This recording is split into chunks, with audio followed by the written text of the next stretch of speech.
Bonjour à tous. Je tiens à remercier particulièrement tous ceux qui me laissent des messages encourageants. Ça me permet de continuer à avoir la pêche pour vous présenter de nouvelles vidéos. Eh bien, dans cette nouvelle expérience que j'ai déjà réalisée et qui est presque terminée, par quoi j'ai commencé? Eh bien, j'ai commencé par le motif que vous voyez là, sauf qu'il n'était pas sur ce fond jaune que vous apercevez, il était sur le fond blanc de la toile. Pourquoi? J'ai utilisé un fond blanc au départ parce que les couleurs sont beaucoup plus lumineuses et transparentes par glissement avec mes spatules ou mes pinceaux. Donc voici le motif que j'ai réalisé touche par touche.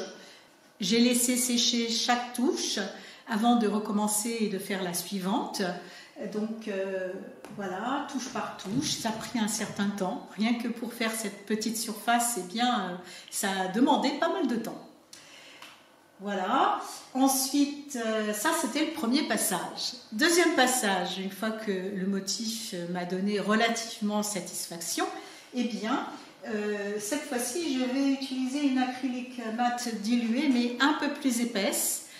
Et j'ai glissé cette matière sur l'endroit que je souhaitais recouvrir et j'ai dégagé avec ma spatule le motif.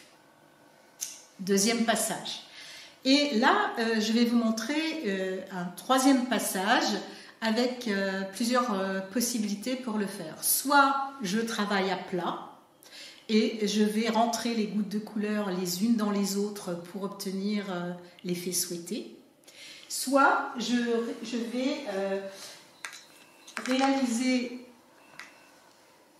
ces touches de couleur sur une feuille de plastique transparente que je vais ensuite, après séchage complet, décoller. Et ensuite, l'idée, c'est de la repositionner là où j'avais vraiment envie de la laisser. Pourquoi procéder de cette façon? Parfois, pour moi, c'est plus facile pour me sentir plus libre dans le geste et pas avoir à recommencer si la touche que j'ai déposée ne me convient pas. Alors, je la fais à part. Si c'est raté, eh bien, c'est pas grave, parce que de toute façon, après décollage, ça pourra très bien rejoindre un carnet de croquis ou d'études.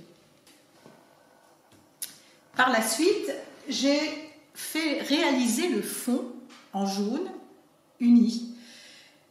Quand je veux que mon jaune soit très clair, j'ai d'abord mis un fond blanc et ensuite j'ai passé le jaune et ensuite j'ai passé différentes couches jusqu'à obtenir l'effet souhaité, c'est-à-dire moi j'aime bien quand il y a à la fois on peut voir quelques petits mouvements et quelques petites nuances et puis des aspects très unis. Et je voulais créer dans cette expérience une opposition vraiment entre le motif et le fond pour renforcer la notion d'espace.